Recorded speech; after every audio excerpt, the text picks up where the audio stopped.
ખબરોમાં બન્યા રહેવા માટે બેલ આઇકોન દબાવો અને એબીપી અસ્મિતાને સબસ્ક્રાઇબ કરો. કોંગ્રેસના નેતા નરેન્દ્ર રાવતે કરેલી રીટ પિટિશન પર આજે સુપ્રીમ કોર્ટમાં સુનાવણી હાથ ધરાશે.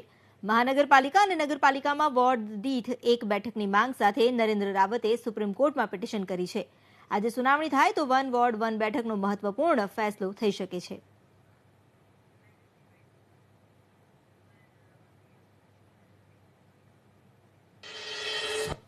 નગરપાલિકાની ચૂંટણીઓમાં વોર્ડના સીમાંકન અને અનામત બેઠકો નક્કી કરવાની બાબતમાં 2015માં જે પ્રકારે ચૂંટણીઓમાં વોર્ડમાં અનામત બેઠકનું બંધારણીય ભંગ થાય છે એ બાબતની પિટિશન 2015માં દાખલ કરેલી.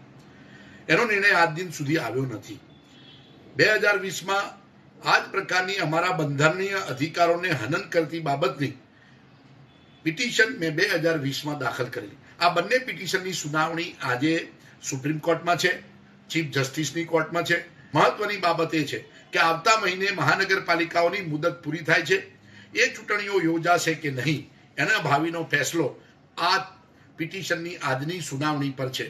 મહત્વની બાબત એ છે કે જે પ્રકારે એક વોર્ડમાં 4 ઉમેદવારોની સામે એક વોર્ડમાં એક બેઠકની માંગણી એટલે કે 1 વોર્ડ 1 સીટની બેઠકની માંગણી સાથે બંધારણીય અધિકારોની બાબતની પિટિશન એટલે કે બે પિટિશન અમે સુપ્રીમ કોર્ટમાં દાખલ કરી છે અને એ બાબતની સુનાવણી આજે છે.